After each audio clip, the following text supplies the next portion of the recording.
I am Jeff Foxworthy, and welcome to Gamekeeper Podcast.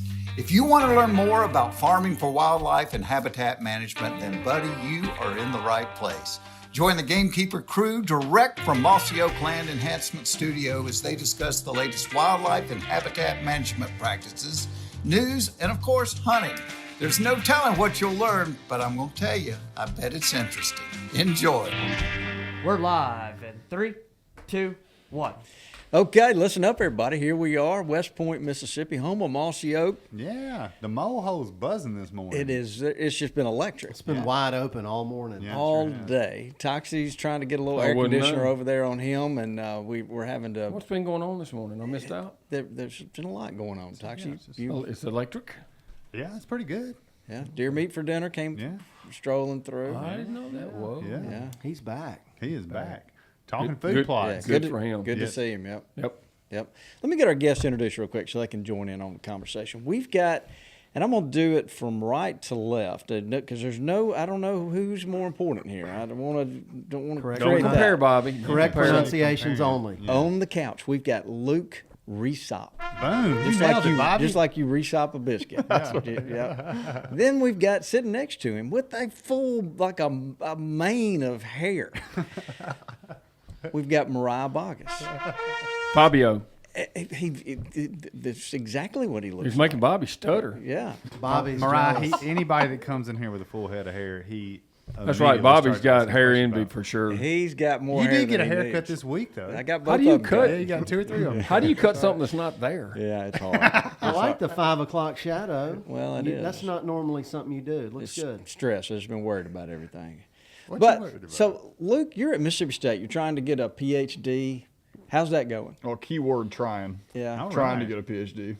They gonna let you finally get it here in the next year? You think? Maybe the next 5 or 10. They'll I'm probably. on the long-term track. So this is how it works. They'll, if they get somebody good, they'll just milk them for as many years as they can. Yeah, I was on the 5-year program. Were you on Dudley 6, 7, Yeah. something like that? Yeah. Yeah. I know Bobby skipped around back I and did. forth. Yeah, it sure So did. I Took was me a not while. the golden child that they tried to keep employed by the university for 10 years, though, like Luke. Luke is the star. Bronson just says all kind of great things about Well, I don't think they've been trying to keep me around. I've just been dragging my feet and holding everything up. It's a great place to be. You don't want to leave. you. Yeah, and then Moriah, you've been all over the place, but now you're with Wildlife Investments. Yes, What do yeah. you do for them? A little bit of everything, but mainly I'm a biologist, a deer biologist, and do a lot of consulting. So working with private landowners, helping them manage their property, manage their forests, their openings, their food plots, and everything. So when you show up at a property and a guy's never seen you, and you've got this long flowing hair, does he think he's got like a male model is showing up to giving him advice, or? I've noticed 2 reactions. Either someone will say something because they feel comfortable enough to, or they don't say anything. But I know they're thinking something every single time. Yeah, hide the women. Don't let Keep them guessing. Keep them guessing. My daddy would just say, "You reckon I could just give you a razor for your birthday?" I have had some free haircut offers. To Yeah, I give them. bet. Yeah, well, that's gonna be He was never a fan of long hair. He's old school. old school. Yep. I remember when I was a student at the forestry department, it hadn't been long, really.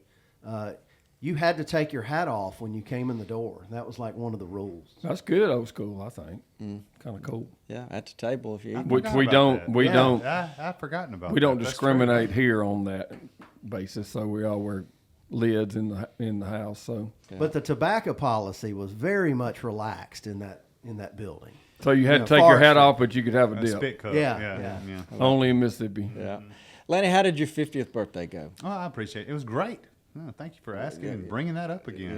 Yeah. Did 50 feel any different than 49? Not really. No, not really. I feel, pretty good. Just wait till 60 though. Yeah, I hope I make it that long. Can we get an Don't say update? that. Can we get an update on your toenail fungus? No. Bobby, what is up with you today? Can we get an update on your testosterone shots? Oh, right back at it. Got it. I mean, I don't There's- know. there's what a do way- we want to talk about? There's a way to get it edited out. I mean, All right. We can talk Go ahead and All right. I mean, we can talk about whatever you want to, Bobby. Okay. All right. I'm just curious. Wow. Just maybe curious. that's where the 5 o'clock shadow's from. You're growing a beard. Yeah, it's all that. What's that movie? test you What was got that going on name of now. that series or movie? Knives Out. Good Lord. Yeah, it is. Boy, he shot right back. didn't That he? was 5 versus 5. proud of you, Lanny. The Bobby Lanny Show continues. Okay. So we've invited you guys here. Y'all are drone spraying experts. And you really don't have anything to sell here. You're just going to talk about your experiences with spraying with drones, good and bad. But I think y'all have had a lot of experience with this. And let's kind of get started. I mean, is this a great, what is it? Can the average guy benefit from this drone technology? Well, I want to first start out with qualifying experts, because I know there's other people out there that have a lot more drone proper experience than we do. But the thing that both of us have from a manager side, from a researcher side, is we have a lot of experience in managing forests and using drones in a forestry application. And that's what we have done some experiments on and some applications on with drones. And I was doing it, as a business there for a while, and have since sort of transitioned out of that. We can talk about it later. I had sort of a pretty serious chemical accident this spring that really kind of scared me. Oh, yeah. And I wouldn't mind talking about it, because it doesn't matter if you're a drone applicator or whatnot. There's a lot of seriousness around using herbicides. Very important to talk about. Let's talk about it. Yes. Yeah, so I was spraying a tank mix of triclopyr, Toradon, and methylfuran methyl, which is Escort. So it's a very hot mix. They're all really good at controlling woody species. Everyone's probably heard about Toradon. It's a restricted use herbicide. You got to have a license to buy it. Very real mobile potent, in the soil too. very mobile, and it doesn't break down very quickly. It takes a long time, has a long half-life. And then triclopyr, spraying with a drone, you spray a lot of lower volume mixes. And so that particular day I was spraying a 3 gallon per acre mix, and just so happened there was 5 quarts of triclopyr in that mix. So about 50% of the mix itself was triclopyr. Well, if you look at the label on triclopyr, the first thing it says is causes irreversible eye damage. That's first warning on there. And now every single chemical label, I see blurs. Every single chemical label, has it'll say it can cause this, it can cause that, and it has some precautions. And obviously, we should all wear our PPEs. I think a lot of us have probably been guilty, myself included, of not doing that. Saying, "Oh, it'll be, I'm just going to spray a little bit, it'll be just fine," or I won't whatnot. squint my eyes. Yeah, if I see it coming toward me. Yeah, I'll run. The wind's blowing this way. I'm good. Yeah. We're all guilty. But one thing I can say, and this is even aside from that accident, is with drone applicating, it's unique from some of the other application methods in that you're far away from it when it's actually doing the application. Yeah. So one would think you don't have a lot of exposure, but you're around constantly, herbicide being agitated in your mixing tank. And higher concentrations from what you're saying. Exactly. Too. And you got to mix, regardless, undiluted into your mixing tank. But even that agitation, you get a little bit airborne, herbicide around you, and then, the drone comes and it lands next to you, and that whole time there's a lot of turbulence, there's a lot of air getting pushed down, there's little droplets that are falling off the nozzles, there's stuff that happens, and there's, I knew I was getting exposure that way. And everyone's skin is a little bit more sensitive than others, but I can tell you I have pretty sensitive skin when it comes to chemicals, and by the end of the day, my skin is burning, it's itchy. And that's even wearing long sleeves. That's through long sleeves, through pants. So that was just the baseline exposure. And I would wager that your average, even food plot manager just spraying glyphosate on a food plot, you're getting exposed to those chemicals in ways that you don't really realize. 100%. It's going in your lungs. It's getting on you. And I don't say all this to try to make people afraid, but absolutely follow your PPE requirements. And in my case, what happened that day is I was wearing my PPE. I had my gloves on, long sleeves again, pants, had my safety glasses on, and I was standing over, a pump, and a seal blew out the top of that pump, and it shot up herbicide before I could cut it off. And when that happened, that herbicide hit me in the face, knocked my glasses off, and I got it in my eye pretty seriously. And if you've ever been like wakeboarding or getting pulled on an inner tube, you fall in the water, you ever had water, gets shot behind your eyeball, you can feel it. I felt that day. And that was about the scariest, moment for me. So I stripped down and rinsed myself off, and I'm standing there next to my drone trailer, just dousing myself with water, rinsing, flushing my eye out. And, at that point, it's a very corrosive chemical. There's not much you can do. There's not like they can do reconstructive surgery if you were to seriously damage your eye. Thank goodness I didn't, at least that I know of. But, that kind of exposure can happen literally in the blink of an eye. And if you're not careful and if you're not prepared, it could have very serious consequences. So, that's what really pushed me out of the business. It's just not worth that long time exposure. But even if you spray food plots, and I do it all the time, work with landowners that do it all the time, it doesn't take that much extra time to put on some gloves when you're mixing chemical, to wear glasses, even backpack spraying.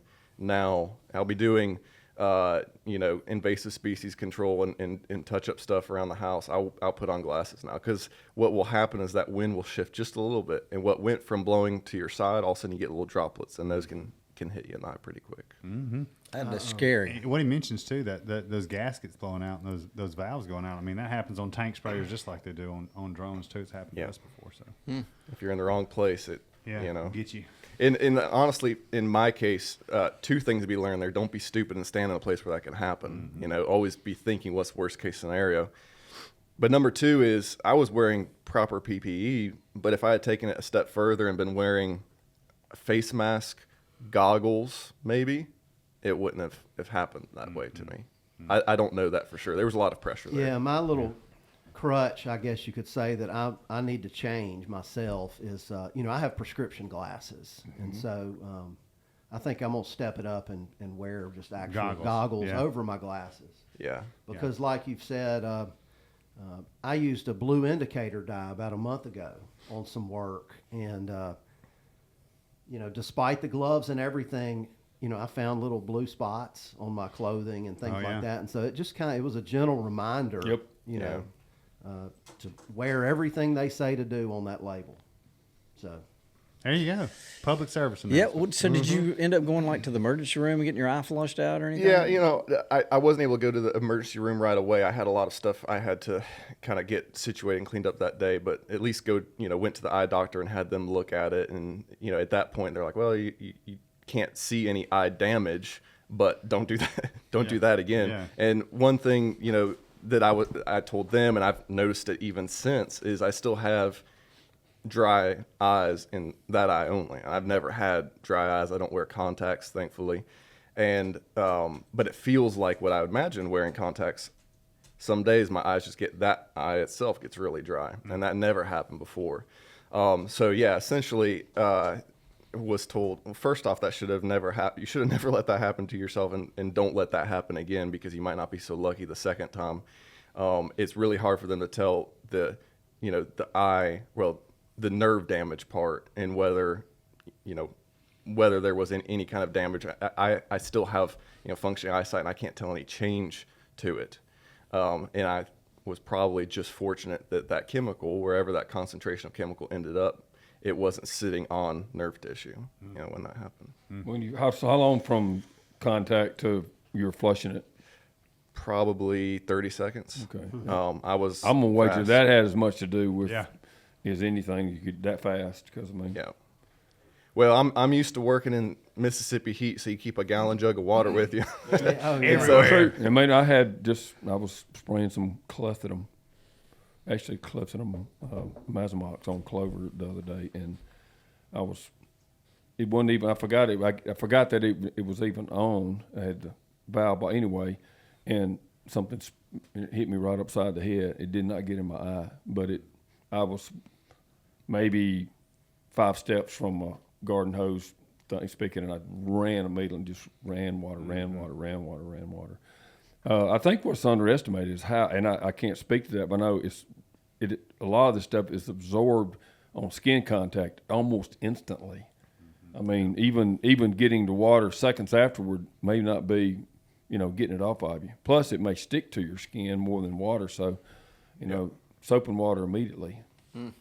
So, Luke, tell us about your experiences with drones. Positive, negative? Well, a little bit of both, and to kind of complement what Moriah was just saying, I think one of the biggest benefits to drone spraying, there's a lot of benefits we can talk about, but one of the big ones is that drones create really small droplets, because when those nozzles spray and then all that prop wash from the drone, it splits up larger droplets into really small ones generally. And there's some, ways to avoid that. But those really small droplets are really prone to wind drift, right? So if you're generally spraying 10 to 20, maybe even more feet above the canopy of the vegetation, if there's a 5 to 10 mile an hour wind, those really small droplets are extremely prone to getting carried off site and off target. Now, so that's one of the things you got to be aware of with, neighboring vegetation that you don't want to spray, or, your skin or your truck or your landscaping plants, whatever. But that is also a big benefit, because those really small droplets from a drone help to get really good coverage and generally get you better control of the target vegetation. Whereas if you're spraying with the ground rig, generally speaking, your droplets are going to be a little bit larger, but you're not going to have as much risk of drift off target, because most of the time you're spraying 20 inches above the target vegetation, not 20 feet. So, everything with drone spraying, or any kind of herbicide application for that matter, there's costs and benefits. There's pros and cons to all of it. So, my take home with drones is they're an invaluable tool to have in your tool belt. But I will never go into, every herbicide application scenario recommending a drone or using a drone. I would like a drone in the tool belt. I'd like a four-wheeler sprayer. I'd like a skidder. I'd like a helicopter. I'd like all of it, because they all have unique applications and unique uses. So talk to us about, if there is I understand at least, there is a federal regulation on the size of a tank for any drone for spraying. That's like 20 gallons, I heard. I figured, somebody's spent enough money could get a bigger one, but I believe there's a regulation where you can only have a certain size tank. There's a lot. I'm not familiar with a size regulation, but it would apply to the weight, and there are some regulations around weight. The federal regulation, it's word soup. There's I'm just sure so many different. There's so many different levels you can operate a drone under, an ag drone, and they're different parts of the FAA, administrative code. And so one of those is your average drone that operates under, I think it's anything under a tenth of a pound, or maybe it's under a pound, and that's part 107. That's what most people, when I fly my little imagery drone. And then when you get above that, you're operating in less than 55 pounds, and that would be 2-gallon drones and whatnot. And then you can upgrade out of that through petitioning to the FAA to get this other exemption, so that you can fly over 55 pounds. And that's the kind of drones that I've used. And the biggest one I'm aware of is 20 pound or 20 gallons. 20 gallons. But that's still, you think about it, that's a lot of liquid up there flying around. Yeah, I know. And I know we're like, these things aren't to solve all for all applications, but it does seem like the forestry application, it would be hugely beneficial just being able to access and spot spray or spray certain canopies where, I don't know, I've never done any helicopter applications, but it seems like it would it'd be really good for the forestry world. It is. And so, speaking to helicopters, when you get into big acreage, a helicopter is always going to be more efficient. Sure. And don't get me wrong, like there's guys in the ag drone world that are doing a couple thousand acres a day. Literally a couple thousand acres a day. But they're spraying, when they're doing that, they're spraying fungicides, they're spraying things at really low volume. A lot of times that's 1 gallon work, maybe 2 gallons per an acre. So, they're fogging that crop, and it's really effective for fungicide work and they do herbicide work the same. Looking, and we've done some research into, or at least trials into, different volumes of herbicide in the forestry application. And you absolutely do have a different canopy to work with forestry, even if it's a clean, clear cut, because you're dealing with different heights of vegetation. When you're spraying a corn crop, you can set that so that your drone's 8 feet above that crop, and you can rip it across, and it's smooth sailing. That application is just nice, evenly spread across. But in the forestry world, it's not so. So a couple things that slows you down with a drone. You're dealing with obstacles. You're dealing with up and down. You do want to try to keep that drone as low as you can while you're flying over, because you have drift concerns. And you also want to get that herbicide right on that transect that you're spraying. But that all slows you down. And then you also a lot of times have to increase your volume. 3 gallons, you can get by with 2-gallon work with a Mazapir. That's the minimum buy label, and from my experience, if you get a Mazapir on it, it's dead, you know, with the right species. But when you get into some of the other herbicides, you need to increase. So like triclopyr, like I was spraying before, you know, 3 gallons, I've sprayed that at 3 gallons and had really good success, and that's the minimum on that label. But then there's others where you have to increase even more. Yeah, I'm just picturing my place in my mind, and I've got these like 30 to 40 basal area skinny pines that are ancient. I mean, tall, Yeah. not ancient, but Whippy. yeah. And that would be a lot of obstacle, you know, because they're really tall. It would. And I think you could spray over the top of them. We've done that experimentally a little bit on some small stands and got really good penetration and killed the sweet gum underneath. But the thing you run into there, the limitation of the drone is line of sight. And so when you're in a pine plantation, how far can you spray and still be legal per line of law? Being able to see that drone. If you had really thin pines, if you're dealing with a true savanna, you could see it farther. But if you're spraying 60 basal area or whatnot, you're probably out 100 yards or so before you got to come back for that rule. But I can't help but think, you know, a guy like one of us, you know, a weekend warrior, you know, maybe has 40 acres or 300 acres. You could take a drone in there and your client could say, I want a little, I don't really care the shape of it. You know, maybe a peanut shaped thing that's about 10 acres. And then go over here and do an L shape, and then go over here and follow this ridge, and Yeah. Try to widen all of these roads. You know, that kind of thing seems perfect for a drone. It is, yeah, and that you're kind of getting at swath width there. With your average drone, you're dealing with 15 or 20 foot swath width. So that's kind of the resolution at which you can do those things. And so, yeah, I mean, you can get really precise, especially when you're right on top of that crop or that canopy you're spraying. Whereas a helicopter, and I'm not trying to dog on them, I'm sure there's helicopter pilots that can probably get pretty close to that level of precision. But most helicopter applications, they're doing a few hundred acres at a time. They're doing, Weyerhaeuser tracks. They're doing big timberland tracks. I mean, it's just like a logger not wanting to go into a track. That's right. You know, 10 acres. right. And so a drone, a professional drone sprayer would probably charge more or have a different rate. Right. But you could get a very custom job done. For sure. And that is why, I really want to get into it first, early on, and why we were both interested in doing some of the research. So Luke on the university side and finding applications for landowners, again, me on more of the management side, and again, working with landowners and trying to get work done on their property. One of the things you routinely run into is scale of management and that limiting what you can do. And right now, in our area, I mean, who can get loblolly cut? It takes a while if you're lucky, and you better have a lot of it. And the more acres you can put together. Yeah, tell me about it. So if you have a 50-acre loblolly stand, it's like, all right, well, how are you going to get that cut? That same thing applies to aerial application. You're not going to get a helicopter in unless you get lucky.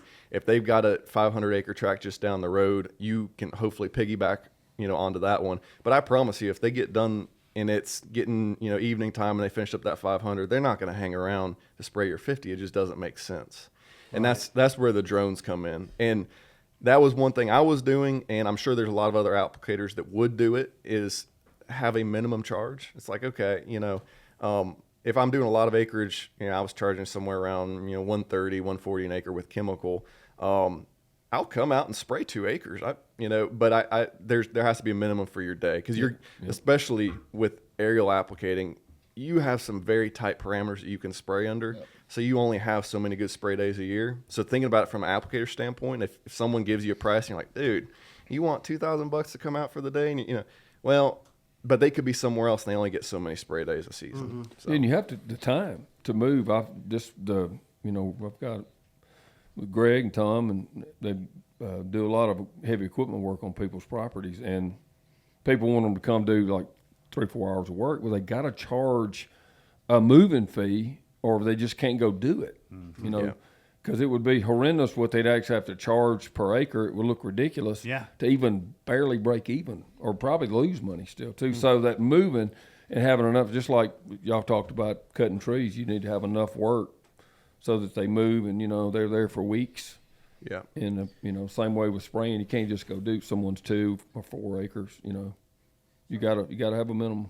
So is anybody doing, like Toxie's got all this swampy land that might have some openings, some dried out areas. Is anybody like overseeding or seeding, like Japanese millet, God's choice, those kind of crops? Yeah. Are they seeing success with that? 100%. It's very effective at overseeding. And that's something that's even in the ag world really taken off. People are really, all across the Midwest, I'm sure in the Delta now too, looking at getting your cover crop on. It's really applicable in the Midwest when they're having to push their harvest up right to late in the season. So they're spreading their cover crop before they even put a tractor in the field to pull that crop off. Yes. And you could do the same with seed. millet. That's great. Yeah, because so what's the limitation there? Is you just I'm thinking 20 gallons is 160 pounds. Yeah, roughly. So maybe you've got 170 pounds there. Is it the same thing? You'd have to have a pretty big tank to be 100. So it'd be Volume-wise, 4 bushels of millet maybe. Yeah. Yeah, if you're doing clover or something like that, some of those overseeders, they're just doing crimson on those fields. They can put out a lot, Well, crimson's a bad example because it's a pretty high rate, but But it varies by a lot of seed. them 5, 6, 8, at the most. Yeah. What would it cost a guy to have his own drone? Are they I tried super to get Toxie expensive? to buy one. I mean, what are we talking Our about? bu- $10,000? I've told our buddies at Wade down here sell them now. The Wade John Deere. I priced them early on, and one I was looking at was $50,000. Yeah, I heard It they had depends. ag ones for sale for doing it's like 60,000 plus. Yeah. The good, if you were a landowner and you're doing this stuff, I mean, and you're going to use it a couple days out of the year. First off, I would say don't underestimate how much BS you have to put up with outside of the day you're spraying, because there's a lot. And I'll just run through it here real quick. But first, answer your question. There's good consumer level drones that people use commercially. Some of the DJI platforms that are $12,000-$13,000 off the shelf, ready to go. And those are smaller, but even the big ones. I mean, guys are doing tens of thousands of acres with these drones, DJI drones that cost $20,000 off the shelf, and those are 50-liter drones. So I can't do math that quick in my head, but it's over 10 gallons. Stuff, So, gets me there. 50 L. But to go through the requirements, as far as my experience and what I understand right now, the FAA requirements are constantly changing. But to fly these drones, you have to have and I'm going to talk about these big drones that are over 2 gallons of capacity. You have to have your FAA medical certificate that you have to get every couple of years, go to an examiner and get examined to operate the controls.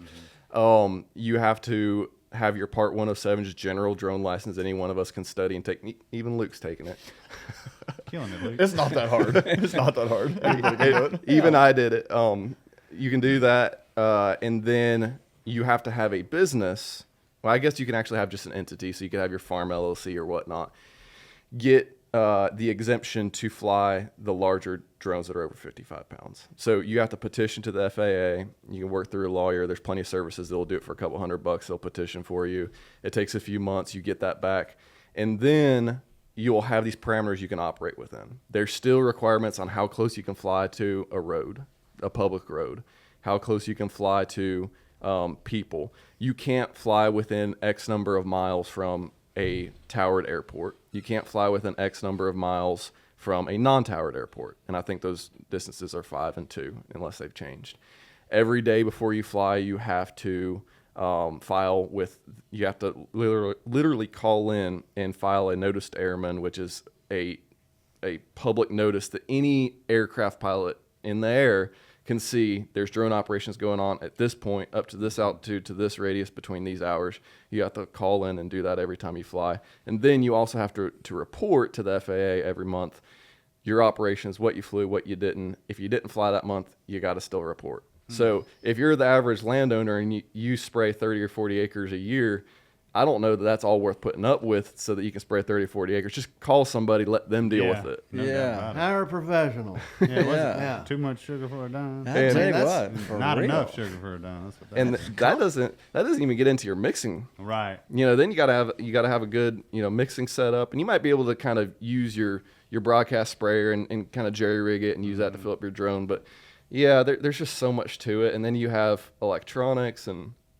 goodness knows those don't work all the time. I'm got plenty of experience with that. Drones don't want to connect. The batteries stop working. You got all this stuff. You got to keep your batteries up and discharge and recharge them throughout the year. So, we have a couple landers that do have their own drones, and they have bigger uses than just the wildlife application side. They have some ag work they do, and it's great for those guys. But otherwise, I don't think it's really not at the level of your regular little camera drone that you throw up and fly around. It's just there's so much hassle to it. Are y'all flying like multiple units at one time? Mm-hmm. Cool. It's like a little fleet. Yeah, and that's more recent. This year is the first year having that capability, and I thought that I would use that more, but to tell you the truth, you got so much going on with one drone and trying to keep it out of a tree. Yeah. No need to have two. Yeah. No, just more stuff going on, more to fall. What are some of the more common habitat type jobs you guys are seeing done? A lot of invasive species control. The big one that I thought would be something going into it, didn't really anticipate how common it would be, is wetland invasive species control, and it makes perfect sense. I mean, if you got a wetland, really the only way to apply is either aerial or like with a swamp master, and then that piece of equipment, super heavy, super expensive, super specialized, and if you got a lot of uneven ground in that wetland, it's on its side. So aerial makes a lot of sense for wetland species, Phragmites control. Reed canary grass, all there's tons of them that you can spray. And then other just invasive species control, brush management work. I've done some of that in the Midwest. And then the obvious one in the South, of course, is clear cuts, spraying clear cuts, site prep work. Haven't done really any mid-rotation work, but there's the clear cut work could keep you busy if you really wanted to do it. Yeah. There's a lot of demand for kudzu control. A lot of people want you to control kudzu because kudzu's a bear. If you're spot spraying, you need to get up 80 foot into the canopy of a tree to get good coverage on kudzu. It's tough. But even with a drone, it's difficult because you got kudzu that climbs up the side of the tree, and you can't turn the drone on its side to spray that. So you got to go over top and just get. You can do it once. Yeah, you can do it one time. That's the last time you'll do it. What do y'all spray on kudzu? Escort's a good chemical for kudzu. MSM. And then if you're over hardwoods, transline. Yeah. You can spray. You can spray a lot of different stuff on kudzu. But one of the issues with kudzu is that pretty much anything you spray on kudzu, you're going to need to spray it 2-3 repeat applications to get good control. It's just kudzu's it's a beast. As they say, stay on it. Yeah. That's Stay for on it. Right now, it's got all these purple blooms on it, and I'm seeing some seed pods. I know that's not good. You don't want to see those. Thinking about bringing you some toxics and bringing you a few seeds for you. You'll have some. That was a scowl if I've ever seen one. Yeah, that was a look. Mm-hmm. So, y'all, I heard one of y'all talking about object avoidance. Or have y'all become pretty good at that, or has there been some objects? The drones are supposed to be good at that on their own, and different drone platforms have better obstacle avoidance software than others. But Moriah can speak to it firsthand. A lot of the issue is when you get into the canopy of a tree and you've just got a few branches poking out here and there. It just takes one little twig to hit your prop, and that drone's coming out of the sky. Down she goes. Yeah, my drone experience has been, I think we've had 2 or 3 of them at my house, and my elapsed time of droning was about probably a minute and a half before they were completely gone. Like, don't know where they are? I live down in the river bottom. I knew they were top of what tree they were in, but that's about it. It's like my stepdad, we gave him one for Christmas, and I don't know what he did, but he turned it on and started doing it, and it flew up in the air and never came back. There she goes. That's right. It's really pretty amazing what we've talked to guys that are using them with thermal equipment to find game recovery dead deer, and that seems like a really lot of regulations good use. Talking about that too. It's interesting. And some states are for it and some are against it, but there's a lot of uses for these things. Mm-hmm. I like the aspect of the game recovery. I know it can be abused, for finding live animals, but just not wasting anything just takes priority for me. It's I just, with this early successional craze we've had going on the last few years, it just seems like the perfect tool for somebody. Oh yeah, it does seem like That's perfect. got a place and wants to put in these little micro sites of different types of succession, or even on a bigger scale. But Yeah, and like Toxie's talking about cutting in patchwork, he's got little clear cuts in all these little places, being able to go in there and Yeah. specifically But treat those. you're going to have enough to warrant them coming. Yeah, Exactly. yeah. Or Yeah, you're sure, not going to, sure. you can't blame them. They can't, or they'll charge a full day's worth of charges just to do a little work for you. So yeah, but I So mean, they some keep people that in may mind, yeah. some people may not mind doing that. I certainly wouldn't, and just because how big of an effect it's going to have. Absolutely.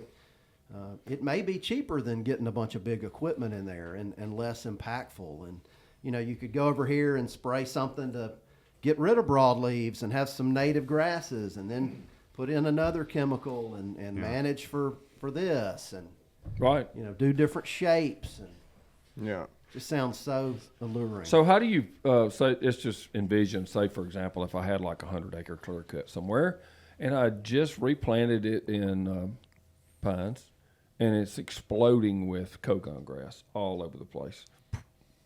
Just play pretend for a minute. Yeah. It could It's never, a very it could never specific happen. hypothetical scenario. So do completely they? happen. I guess the first thing is like which I know you know something about, and I've gotten a little advice. How do you and when can you actually spray for that in freshly planted pines?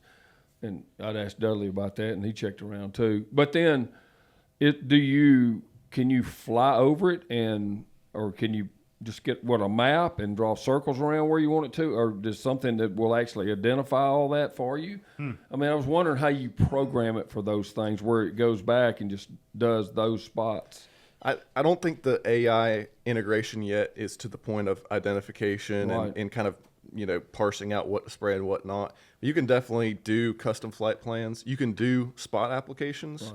Right. Different platforms do that differently as far as like the radius of. But it'd be of that visual spot. while you're looking at it. Yeah, well, you could pre-program those all ahead of time and have it just fly those. Or what I would probably prefer is fly it with the camera and look, because Right. cogon grass pops out. I mean, from the air, you Yes, see it. It does. And so you could fly around, see that spot, spray it, and and I wouldn't use a Mazapir to do that. I have to look at the label on the early planting time. It's probably 2 years on loblolly with a Mazapir. But I'm guessing that you could probably spray young pines with a Mazapir. It doesn't seem to bother I them. think that. And I shouldn't say that. That's off I label. think but- Dudley told me someone said by like this fall I could probably do. Yeah, it depends on your rate. I mean, a Mazapir can really ding a pine at like a site prep rate. Yeah. But at like a woody release rate, and I'm Yeah, not but- looking at it, but it may be able to really hurt the cogon grass without dinging the pines too much. And it doesn't take a super high concentration of a Mazapir for cogon compared to to some things with a Mazapir. Problem is that it comes back all the time. Yeah, Oh my goodness, I've sprayed that stuff.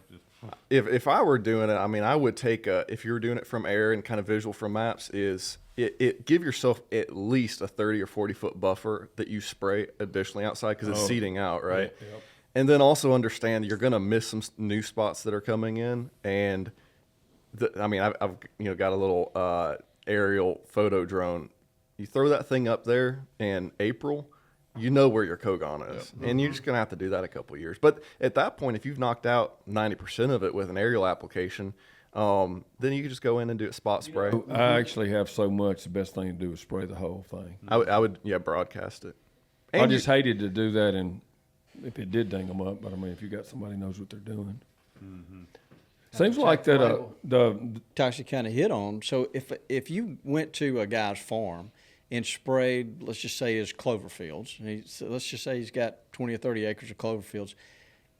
So if you do it 1 year, then you've got a course that drone would remember the next year when you go back. You just you just sit in the truck and let it. How would you program to start with? Can you is there a program you can just like draw the fields and it's giving it GPS coordinates of what you drew? Yeah. So the original, like a lot of the current ag drones, you draw it on a map, and you can also walk it and like flag Yeah. it. That's the more accurate way to do it. But now some of the newest platforms have an integrated mapping feature in the drone, so you literally fly that drone like it's a photo drone around, and these are some of the better drones that have a lot better obstacle avoidance. So you would fly it and it would say, oh, can't get any closer, and you kind of walk it all the way around the field, and then it follows its path and it says, okay, everything inside of that I'm spraying, and then you're mapped.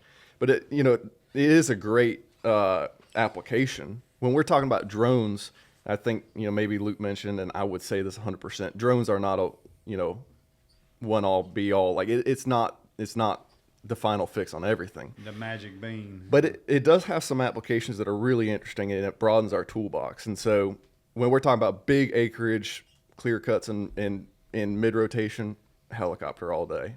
And to some degree a skidder, especially, in smaller stands and a lot of these 100-acre stands, whatnot. A lot of times a Dudley might skidder. have to have something like that in what he's talking about. A skidder can get in a lot of spots, and honestly, they're just as competitive as a drone. But there are some places where if you have a really uneven clear cut, a ton of slash, it's wet.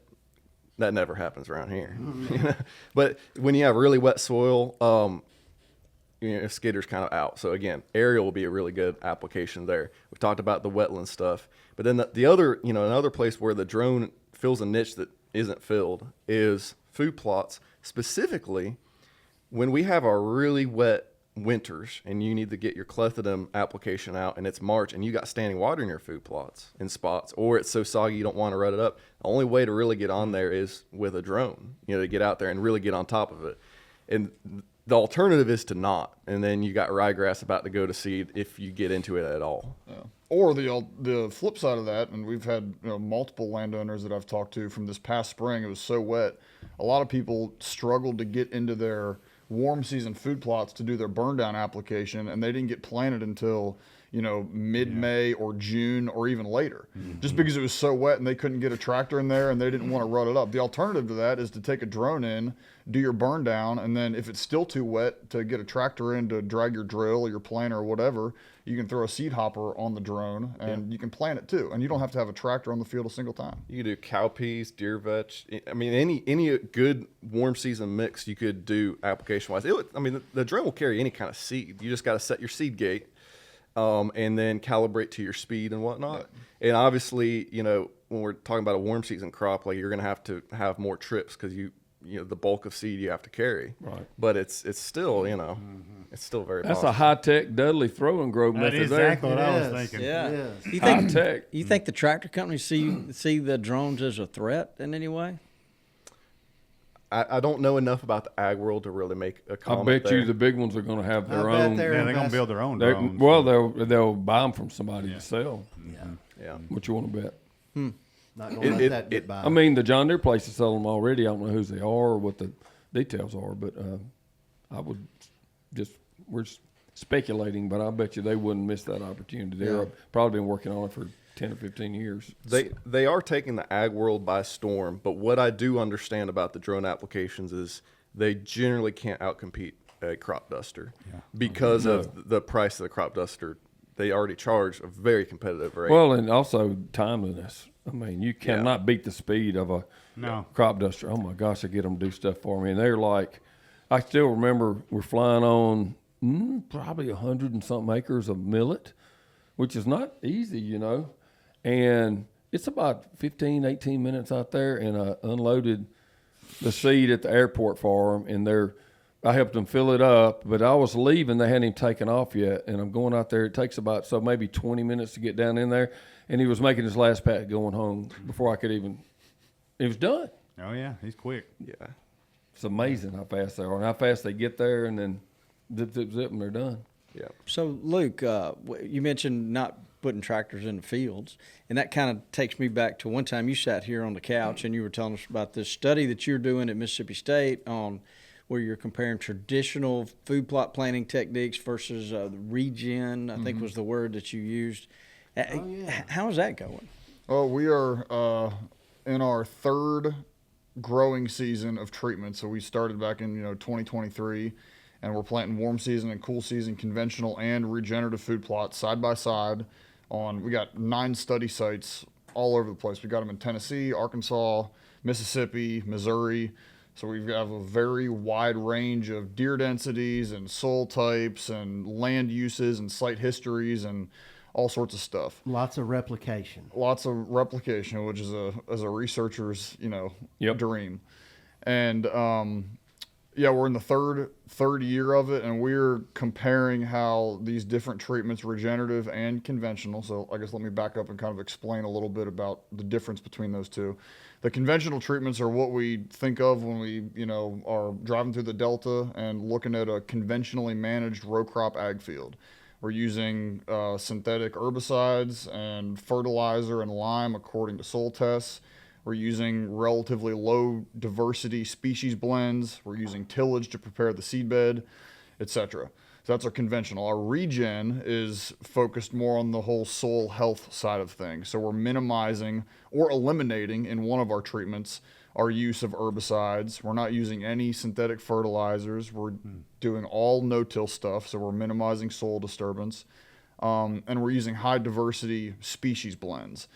And with those different treatments, we are evaluating their effect on the soil, so soil mineral content and nutrients, soil biological properties, so microbial respiration rates, that kind of stuff. We're looking at plant biomass, so the biomass of planted species versus weeds. We're looking at nutritional quality among the different treatments. One of the some of the advocates for regenerative management, and there's good precedents for this in the, scientific literature. If you look at how regenerative management influences plant nutrient density or nutritional quality in, a production ag context, there is some good evidence to indicate that a regeneratively managed field is more nutrient dense in some cases, in some specific contexts. However, think about our, context of a food plot. The scale of a food plot is vastly different from a production ag field. The objectives of a food plot are vastly different than a production ag field. So the idea is that if we can manage regeneratively and increase the nutrient density of, let's take crimson clover planted in a regenerative plot and crimson clover side by side in a conventional plot, if we can increase the nutrient density of that crimson clover in the regenerative plot, then in theory, because deer are concentrate selectors and they are seeking out the highest quality plants and the highest quality plant parts, deer should prefer to forage in a regenerative food plot relative to your neighbor that is managing conventionally. So we're looking at deer and turkey use in all of these treatments. We're looking at economics. We've got Will Fowler. He's a master's student that we brought on last year. He's kind of taken the whole turkey side of the project to a whole new level. So we imprinted 500 turkey poults this past spring and imprinted them to us, and we are foraging them through these different regenerative, conventional, and with Dudley, we've got an old field management treatments too. So we're looking at how, native early successional plant community management kind of fits into all of this, looking at all the same metrics. So we're following these turkey poults throughout each of these treatments, looking at their movement rates, looking at their invertebrate consumption, looking at their seed consumption, all sorts of stuff. So we're getting a really kind of comprehensive look at how regenerative versus conventional food plots influence all of these metrics. And, preliminary results, conventional food plots are producing more biomass, as you can imagine. They're producing far fewer weeds, and at this point, at least in the project, I don't want to speak conclusively at this point because we still have more data to collect. This sounds like something a typical researcher would say, like, "Oh, it depends," blah blah. That would be your guy right there. Right. Yeah. But at this point, if your objective is attracting the most deer and turkeys into your food plot, and you were managing a typical acreage food plot, which is in the 1 to 3 acre range, somewhere in there, conventional food plots are looking like they are outperforming regenerative. And I'll put some guardrails on that. I think one of the reasons for that, I think regenerative food plots have a lot of potential, and I think they certainly warrant more research and a deeper look even after I finish my project. It's not going to be the end all be all it's not going to be the gospel of regenerative versus conventional food plots. But think about regenerative species blends versus conventional species blends. Regenerative species blends often have a dozen or more species of plants, and they include species that are high preference deer forages like cowpea, soybean, deer vetch, lab, etc. But they also include stuff like Japanese millet and pearl millet and corn, which deer aren't really eating until, the fall. They include a lot of species that aren't in there necessarily to feed deer during the summer, but to promote the soil health benefits you get from having diverse root systems and root exudates in the soil profile. So when you plant a diverse species blend with relatively low coverage of high preference forage, what does that mean? It means the deer pile in there in the first 2 weeks and they nip off the soybean plants and the cowpea plants right after they germinate. And what happens when you nip off a soybean plant at the cotyledons right after it germinates? It's dead, right? That plant's dead. And then what fills in the growing space? Weeds, right? So one of the principles and kind of key concepts to this whole regenerative system of management is that you kind of get this momentum built up where you produce a lot of planted species biomass, and then you can roller crimp it the following planting season, drill right into it. That roller crimp thatch layer is suppressing weeds and acting as a slow release fertilizer, which is limiting your herbicide requirements and your soil amendment requirements. But if you plant and your food plot gets annihilated because it's only 1 or 2 acres and there's not enough coverage of high preference deer forages, all you have is weeds. So it's really hard to get that momentum built up when you're talking about 1 to 3 acre food plots. And that's what our treatments are. They're in the scale of what most land managers would be planting. So I think a few recommendations for people if you're thinking about regenerative management.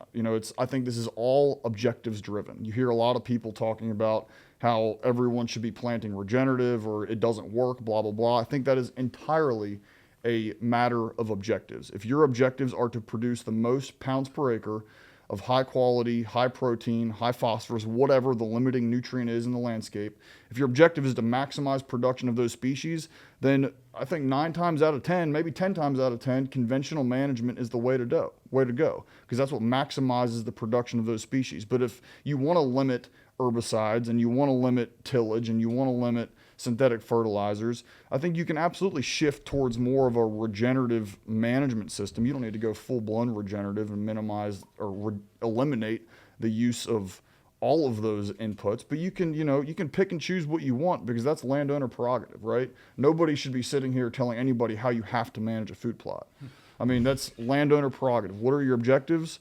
What are the tools in your tool belt? And what are you willing to do? What's your budget? There's a lot of considerations here.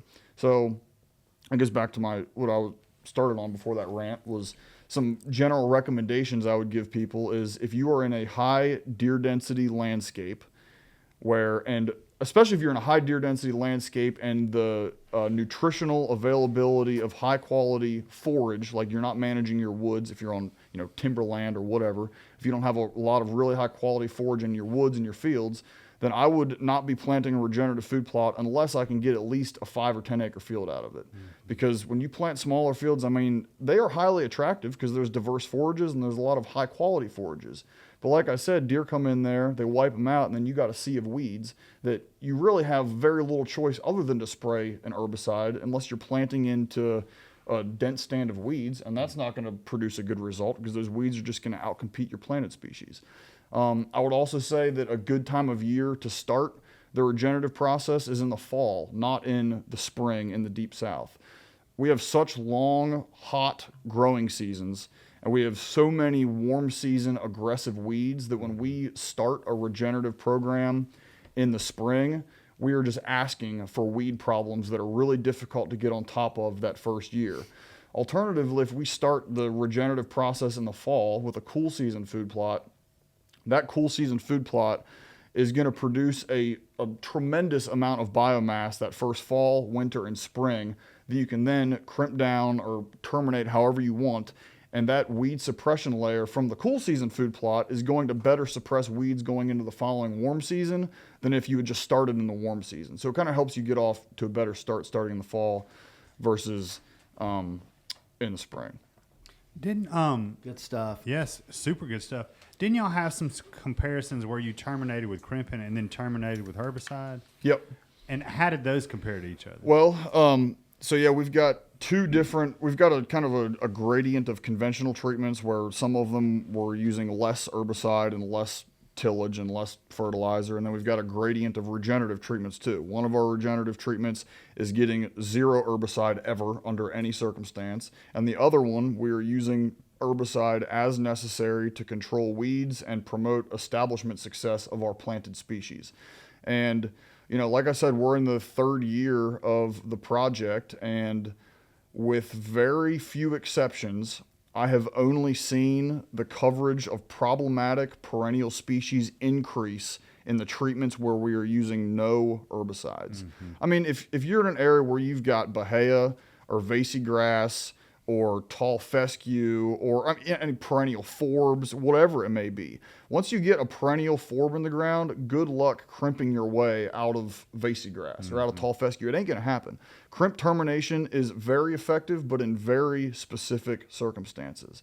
It's when you have, relatively tall, stemmy species, and they are only susceptible to crimp termination at a very specific stage of maturity. And when you throw 15 different species into the mix, it's going to be very difficult to crimp terminate. They've all got different maturity dates. Right. They're not all synced up in terms of their maturation timeline. So it's very difficult to line that up. So to your question, generally speaking, I'll caveat this by saying if your objective is maximizing establishment success of planted species, which I think is reasonable to say. No one wants to be wasting money on seed. You don't want to be spending $100, $200 per acre on seed just for 50% of it to germinate because you're planting into a dense weed canopy.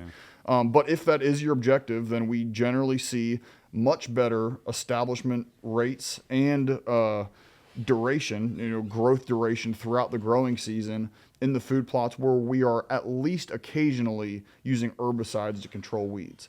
On our food plots where we've got, relatively low deer density and we've got, many acres of food in a relatively small area, i.e. the deer are not limited by high quality food in that landscape, I've got, regenerative food plots where they don't really need an herbicide application at all. You can kind of just crimp and roll with it.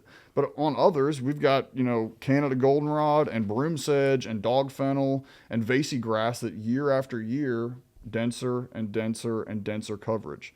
Because, you just can't plant or crimp your way out of deep-rooted, difficult to control perennials. So I bet if you asked all 4 of us at this table, we would all have a slightly different opinion on, the regenerative versus traditional and somewhere in the middle. And tillage and no tillage. And I think it really just depends on what your goals are. Yep. Yeah, but I don't want to slowly degrade my soil over time. So I don't want to spray and disc and put fertilizer on it every year. That's just my opinion. That's more important to me than the deer. Well, what makes more sense than even saying all of this or all of that is that what he said, it varies what would be smartest. And just like what's best for your place is diversity, it might be best. Evaluate it place by place, spot by spot, and some diversity was probably smartest. Mm-hmm. Well, it sounds like that's a really interesting study. Very interesting study. When will it conclude? We will finish next summer. So we've got about 1 more year left. So let me ask you real quick. Dudley, like I said, he'd been using throw and mow and throw basically for spray a dozen years or more. Yeah, spray and pray. It's probably somewhere stuck in the middle. Yeah, it is. But he was like, plus it was such a great concept, not just whether it was better for the soil. For the guy who doesn't have all this equipment to really establish some great food plots, it was brilliant, quite honestly. But there is the big thing to me is establishing the seed soil contact and the root system before it all dried out. It's just such a crapshoot compared to other things, and I'm assuming picking the right type of seed or plant is so critical to that because the brassicas are probably the king. And that which you had great success with them too, because as you look around here, it grows in the concrete cracks and stuff, So, but tell us a little bit about that. How do you be sure that your thatch isn't too thick to allow that growth? Yeah. But stuff that barely allow growth probably best is like mulch. Mm-hmm. And he had great success with, and then the other thing I thought about to comment on is like. is there such a thing of taking a spot and actually using some conventional methods, taking the soil test, getting the soil like it's supposed to be, and then go forward with the, you know, the natural way, and you've already kind of established the fertility first, would you not be more productive long term? Yeah, absolutely. I think, again, all based on your objectives. If you want to, you know, maximize your soil health benefits and the number of earthworms in your food plot, more power to you. And then limit your tillage and limit your herbicides and limit your soil disturbance. But I think we conducted a survey last year, and surveyed, you know, over about 1,500 food plotters, and found that by and large, the number one objective for food plots, don't hold your breath, is the number of deer and turkeys using your food plot. Imagine that. I mean, that's the number one. People are not. I mean, there are people that are concerned with, you know, soil health and earthworms, and all of that is good. But food plots, they are to produce food for deer. So to your question, I think that there is a great deal of value in starting off a regenerative program as good as you can get it. And if that's, you know, limiting competition right off the bat, like find any field that's been fallow for more than a year where you don't have some coverage of problematic plants. Oh, no, Carolina, no question. Carolina horse nettle, Oh, that's the worst. ryegrass. I mean, name it. There's not a nuts single everywhere. one. I have got such a bad infestation of horse nettle. Yeah, it's a problem. And I mean, how do you kill it in a clover? I mean, you can't really. Yeah. So I think starting off on the right foot, there's a lot to be said for that. Now, in terms of the dense thatch layer and, you know, difficulties getting different species to establish with seed to soil contact, etc., I think that's a big consideration too, and I think that is a very common limitation to regenerative programs if you're not really careful with the timing and how you manage a regenerative food plot.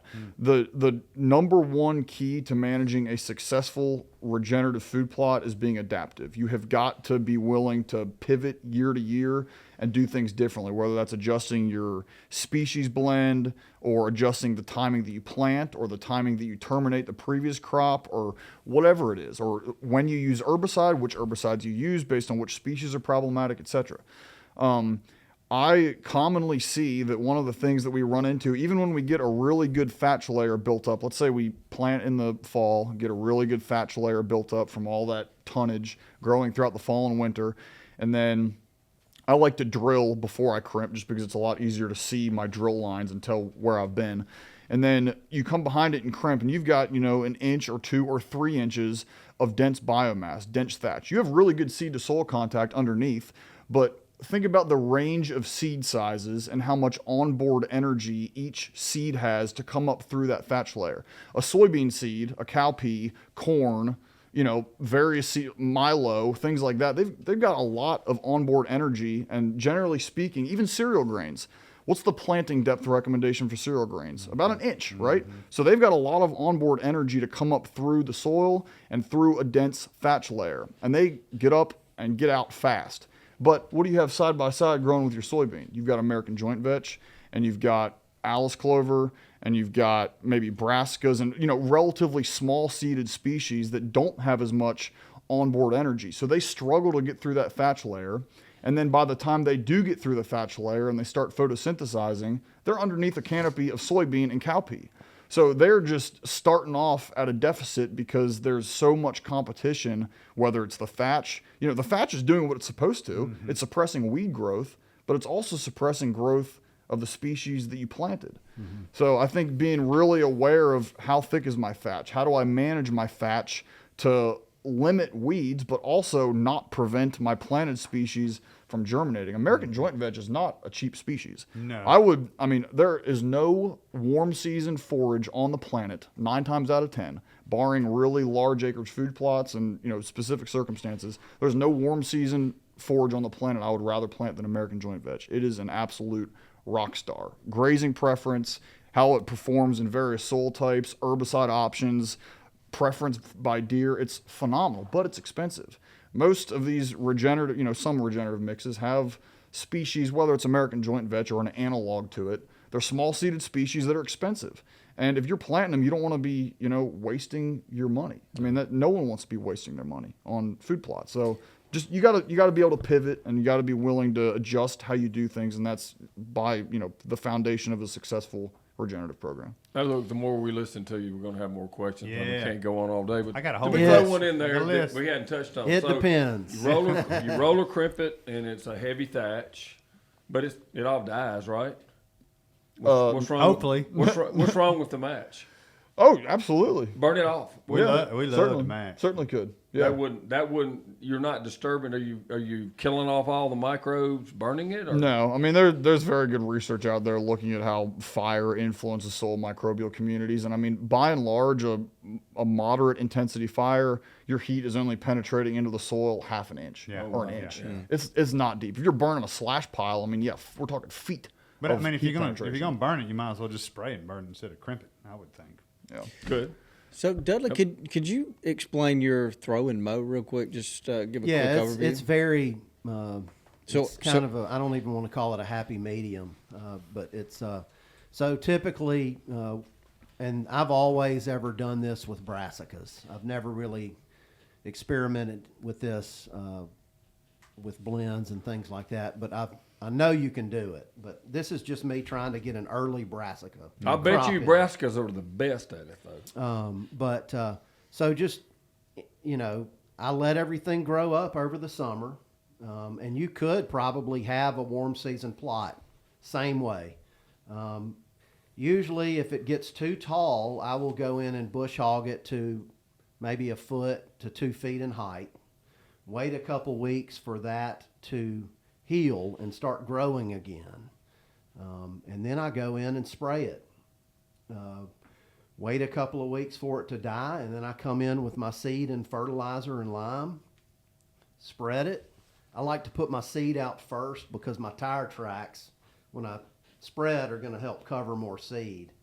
And then I come back and bush hog it again, and all that thatch comes up over the seed. And I've got a new place now, but I did it for 8 years in a row, and I had a jam up crop of brassicas every year on at least 80% of all of those fields that I did it on. So it wasn't entirely perfectly uniform, but even in years where it didn't rain, planting Labor Day weekend, which is still really hot and dry in the south, I had a great stand every single year.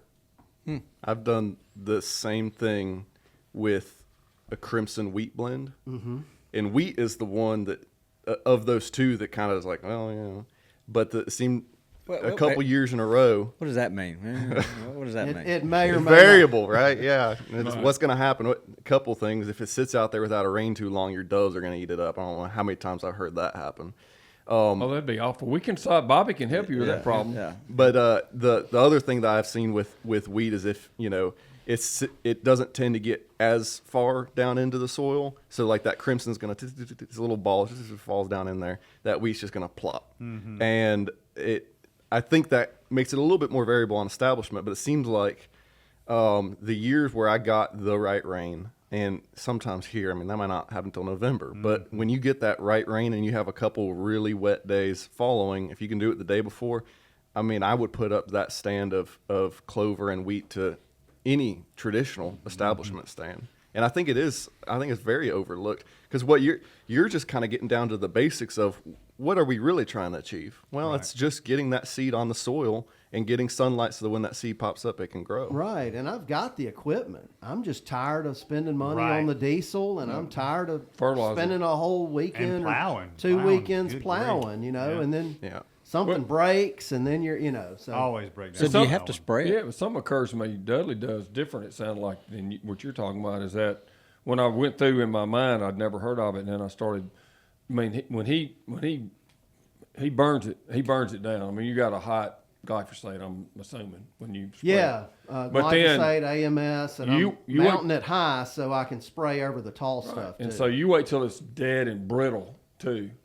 He's putting the seed out first, and then bush hogging. So if there was wheat caught up in whatever, you're probably knocking it all the way to the soil. That is definitely going to help. Yeah, I've done it without having mowing capabilities. And there's been a couple years where I couldn't go and mow over the top. Still got to stay. I still got a good stand. Well, that's probably because it was so Yeah, wet. it's gonna lay down. You know, if it was too wet to go, that's a good thing. And I would say my dominant, like big species, we're talking foxtail, Johnson grass. You said it, dog fennel. I've had good luck in all of that, but I don't know. I want to try it later in the fall when there's more moisture in the ground, and you've got cooler nights. And I do want to try some cereal grains and clovers and things. I think my obstacle is probably going to be the fact that ryegrass will have already come up by then when I'm wanting to plant that, and then I'll have to work around that. But I'm going to start experimenting with that, you know, later in the season too. Might have to burn it Not down. that early brassica crop. I sprayed my yard 2 weeks ago, and it's already I left home the other day, it was getting brown. I'm going to oversee it with Ladino in about a week. That'll be It'll give me time to kind of touch up on the back, if anything missed, you know, that I didn't You kill. don't think it's so. too early to plant it in the heat of late August? I'm in Virginia. Oh, and so, okay. Never mind. man, it's already 70 degrees Yeah. some days in Virginia. up Oh, there, man. so, I'd love to see how that works. I mean, I'll send you a picture. I thought you were Hopefully talking it about works. down here. It scares me to death to plant it too early and lose it all. Yeah, I would not anytime Dudley, soon. you said a word a minute ago that I think is really key with all of this stuff. You said experimenting, and this is one of my soapboxes. So get ready. I'm about to start Let's preaching. do here. it. So I think there is nothing more valuable for a land manager, whether you're planting food plots or whether you're using prescribed fire or whether you're managing an old field with disking or managing your timber or whatever it is. There is nothing more valuable than experimenting on your property. Research that comes out of the MSU Deer Lab or any other, it doesn't matter where it comes from, it is valuable in giving you a starting point, but there is nothing more valuable than you as a land manager learning what works best on your land. That is the number one thing. And what is the other benefit of that? It teaches you about what works good, what doesn't. It gives you experience. Yep. We can recommend, this, food plot blend, and you disc and you spray and you burn in this order, blah, blah, blah. But that is going to vary based on what plant community you have, your weed profile, your soil type, your soil moisture, all sorts of things. There is nothing that will serve you better, teach you more, give you more satisfaction. Why do we do this? We do it because we enjoy it. We like That's to hunt, right? Probably some people don't feel the same way I do, but there is nothing more gratifying and satisfying to me than experimenting and watching how the critters respond to different things. It is so much fun to tinker with stuff and to figure out what works best on your property. So, take all of my recommendations anyway with a grain of salt and use them as a place to start, but nothing can replace the experimenting and the tinkering and becoming a better steward and letting your property teach you what works best. That's the number one thing. Hit the Man, is there horns, like Mitchell. a- Yeah, for real. is there Get the like horns a- on that one. a different horn. I mean, like That needs that's a great one. That's for sure. That's a great. Hey, and that's what that's what gamekeeping's all about. We talk about it all the time. Toxie talks about it. Daniel, all of us. That wonderment that you get from trying new stuff, and it's fun. it is fun. Yeah, Yes. and if you do get results, it's exponentially fun. So Well, not to mention, I hate to I go love your spend a whole soapbox. bunch of money on something new till I've actually physically done it. You know. That couldn't be truer than with like old field management. Because, depending on the property, when you spray, what do you get next? Well, you might know what you have in front of you, but that next flush of vegetation is going to be different there's every something single different time. every time. And the best managers that I've ever met, and I'm guessing Luke would probably say the same thing, they're not afraid to mess up. Like, I think I've had the privilege of hanging out with Dr. Craig Harper on a couple of instances on properties that he manages. And the thing that has always stood out to me with him and again, other people who have a property that's like to the nines, everything is cranking, is that when you talk to them, they'll say, oh yeah, we tried this one time and it was a disaster, but it looks beautiful now. And then we switched up, what we were doing. We disturbed the soil at this time and all we got was vervain, Brazilian vervain or whatever. And we changed things up, or it was foxtail or whatnot, and they learned their property. But they weren't afraid to kind of mess up.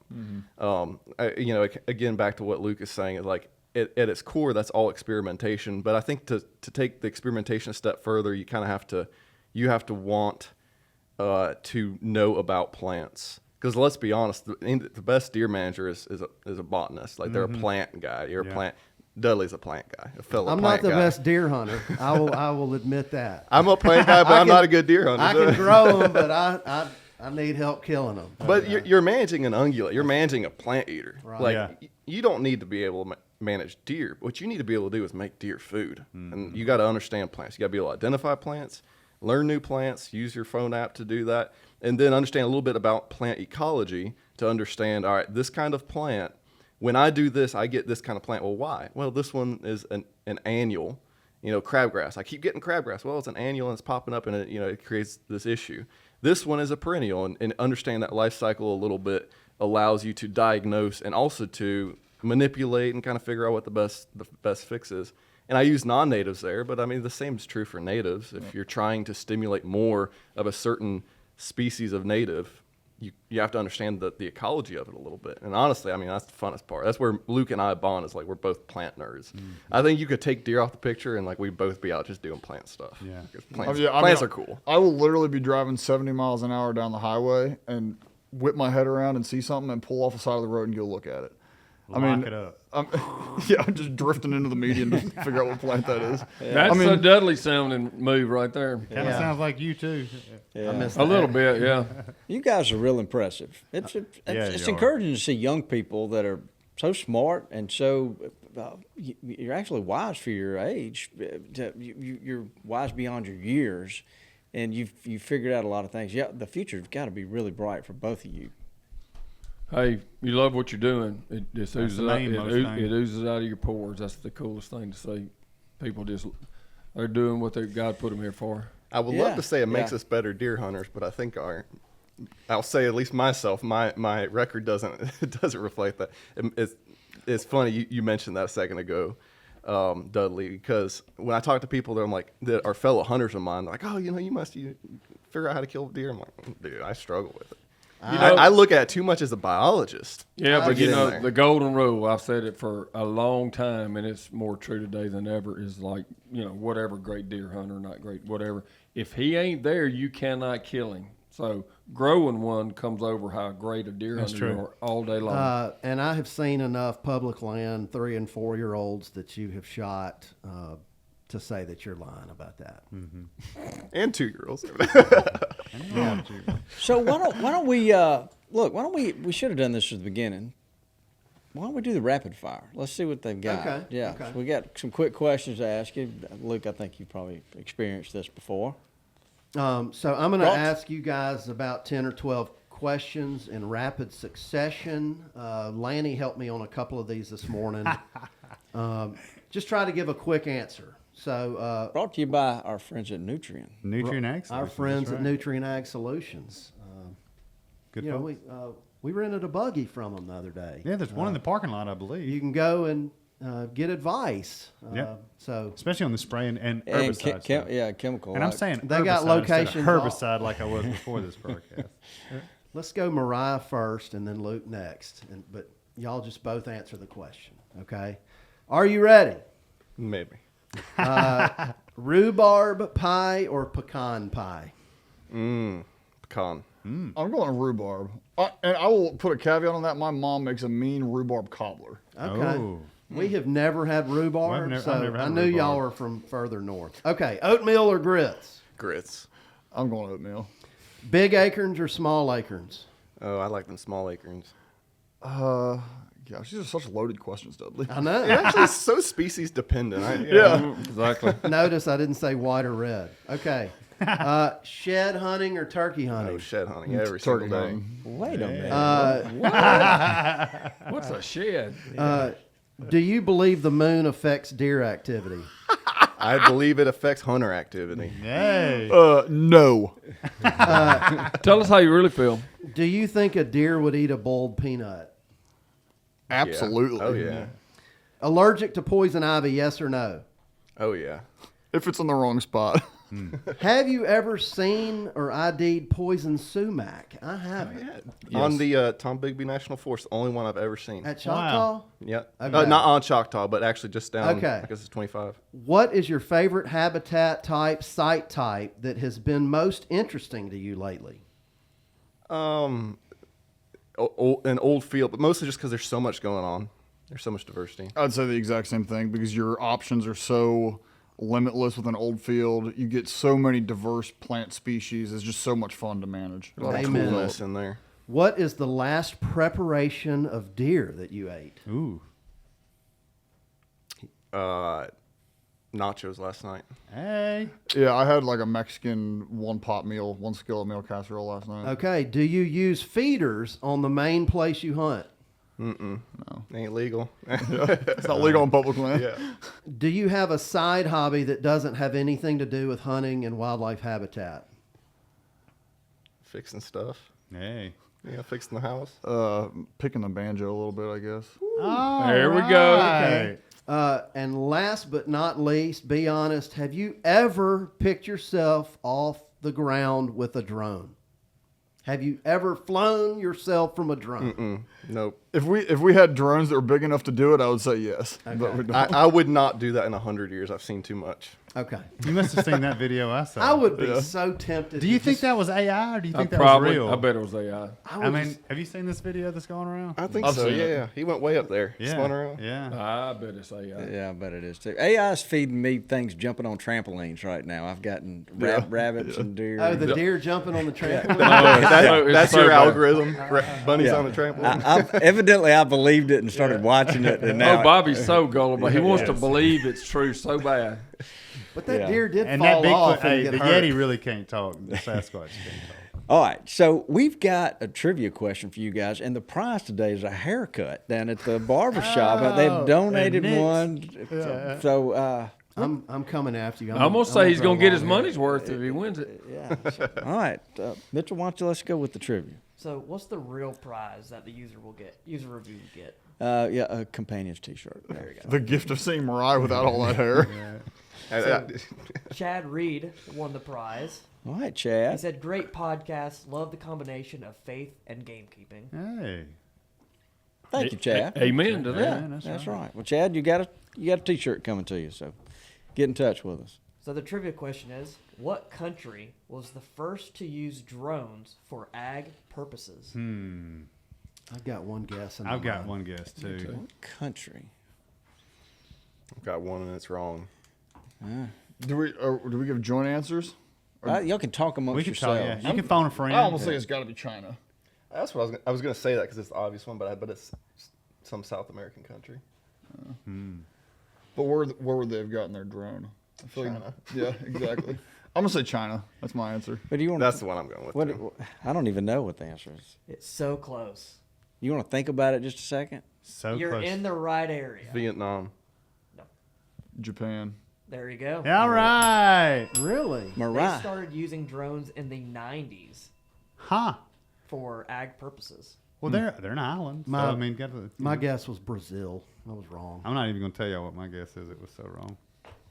Mariah, you've won a England. haircut. You've won a haircut. High and tight, however you want to get this thing done. We're just trying to help you out. I appreciate that. I do. I have found that I think it brings luck when I'm hunting. They don't know what they're looking at. Ah. Oh, what's that shrub doing up in the tree? Yeah, they're like, there's a vine growing out of that tree. Lord have mercy. We can talk to y'all all day long. You're very. It's It's good stuff. We're Yeah, lucky it to have really them here. is. We are. Well, And thanks I- for having us. and I think we're learning. I mean, guys can learn something here that they can. I've learned a whole lot. Yeah. Yeah, no question about it. The last, I don't remember if it was the last one I listened to, but Dudley, one of your rapid fires a couple times ago was, what is the most underrated native plant? And I was hoping that was one you were going to give us. I love that Let's question. ask Well, them. I just asked that question. Oh, I thought it was what was a non-native plant that you are not terribly mad at.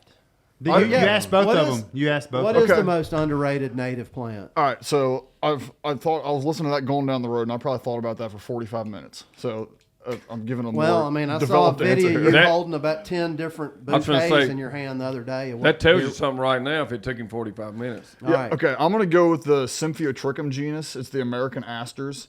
I rarely hear anybody talk about them, which is Because why they're I'm so saying hard they're to ID. underrated. People avoid them. They're extremely diverse. I almost never see a species of it that the deer are not absolutely wearing out. They produce excellent structure, umbrella-like structure for all sorts of critters. You can grow them in woods with a lot of shade. You can grow them in fields with hardly any shade. They occur all across the eastern U.S. They're extremely valuable for wildlife. Really good deer food. So I see the little American plants, aster. the little smaller There it is. plants with look covered in little tiny daisies. Yep. That's an aster. That's an aster. That's one of them. Okay. We've got one that popped up in our mailbox prairie a couple years ago that I just left. We've got 'em. They're It's a everywhere. really late one. Are we growing those? No. We should. Be Yeah, growing there's those. some that are. We've they got, look, they're and then New purple. England aster. Yep. Yep. Yeah. I've New England. actually seen some of the purple aster bigger flowers in there, but a couple of times there was one on the dam on the Bowen place of the lake, and they never came back again. But they're beautiful. Yeah, our New England aster out here, it got down to like 24 one night, and like a week later it was blooming again. Yeah. Oh wow. So do they occur naturally around here? Oh yeah. I saw some New England at the lease last year when we were burning, All right. There are and then dozens. tons of dozens those of species. white flowered asters. Oh yeah. Oh yeah. Oh, that's what I saw. everywhere. Carnathan, Yeah, that's the little daisy ones I'm talking Yeah. about. They are everywhere. That's the one I'm Yeah, seeing. they're beautiful. All these are purple. I'm looking at. But yeah, Aster. I think a lot of people, botanists and stuff, avoid that because they're so hard to ID. Yeah. How about that? Well, guys, we've enjoyed this. One Oh thing. wait, Yeah. no, Thanks for having us on. Yeah. Wait, we still got another question, don't we? What is a non-native that you are not terribly mad at? So I've got an answer to that, but it varies by region. So when you look at some of our worst invasives, like down here, Chinese privet is awful, right? It takes over bad.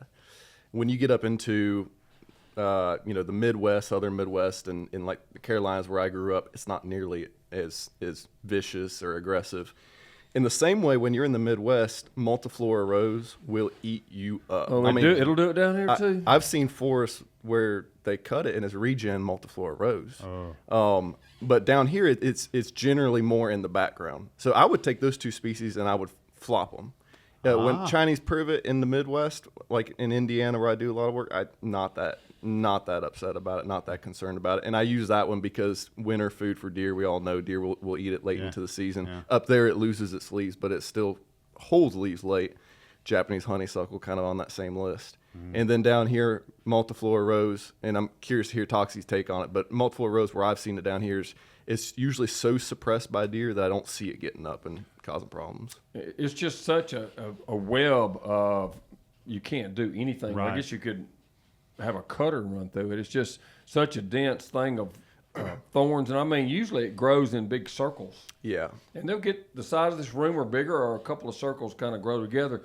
It doesn't run across the whole landscape like honeysuckle you're talking So about. it'd almost be like just having dewberry or blackberry. Or But it's something like but that. it's like but it's harder to manage. It's way more steamy. It completely takes out everything within the perimeter where it's growing. Now- and I want to be corrected by one of y'all if you think I'm crazy, but it's a lot of it. But that Brazil vervain just doesn't. It's so narrow. It doesn't really seem to take up a lot of space. Deer That eat was it. going to be my answer, is Brazilian vervain, for a couple of reasons. One, it is non-native, and some people consider it to be invasive, but I rarely see it dense enough that I would consider it to be outcompeting a lot of other native stuff and be invasive.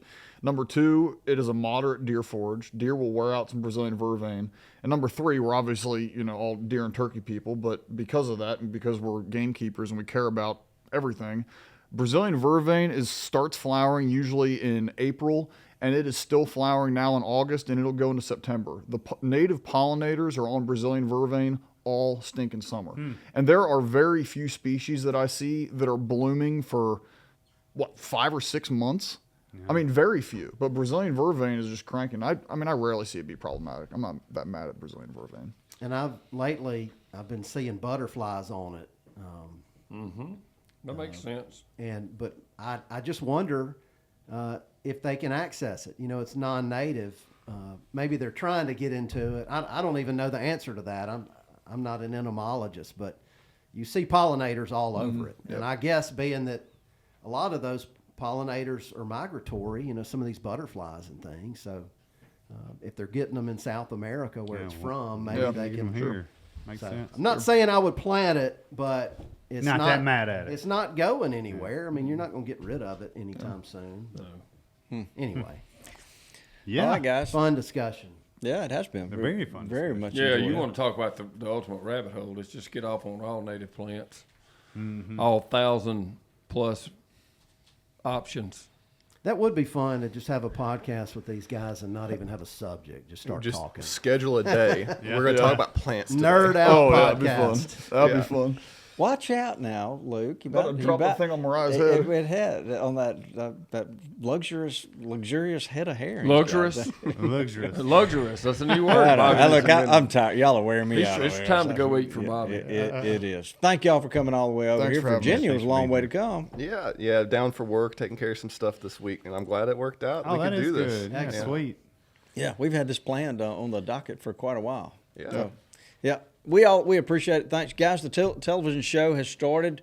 Yep. Don't forget to sign up for the Nosler Custom Rifle Giveaway. Go to Gamekeepers website and click on the GK giveaway tab and check it out. That's right. And the television show's on the Outdoor Channel. I think it's 8 o'clock. Yeah, on food Tuesday 8 fight o'clock night. Central. Yeah. Yep. And Tuesday night. And look, there was one other thing I was going to say, and y'all keep. Food plot season. So Time to that's get right. food plot seed. Get and ready you for can that. pre-order from the nursery for late September delivery for fall planting right now too. Or into November as well. Yeah. Yep. So if you're in the South, And Todd's putting the final touches on the fall issue, so it'll be going out coming in out early soon. September. That's So right. if you don't subscribe, you should do that. So, yeah, do y'all ever watch the television show? You're over there in Mississippi State, busy, I know, but and you're in yeah. Virginia. I don't even have TV really, so no. I mean, I have a TV, but we don't get anything on it. Well, get ready. We're fixing to step up our delivery outside of just TV. Yep. All right, Luke. Thank y'all. Moriah Boggess and Luke Resop. There it is. Yeah. Yep. Y'all are great young men. Let's go resop a biscuit for lunch. There you Sounds go. good to me. Let's do it. All right. Why don't you say goodbye, Dudley? goodbye, Dudley. Get us out of here, Mitchell. Thanks for tuning in to this week's episode of the Gamekeeper Podcast. And be sure to tune in again. Subscribe to Gamekeeper Farming for Wildlife magazine and don't miss the Mossy Oak Properties Fistful of Dirt podcast with my good buddy, Ronnie Cuz Strickland.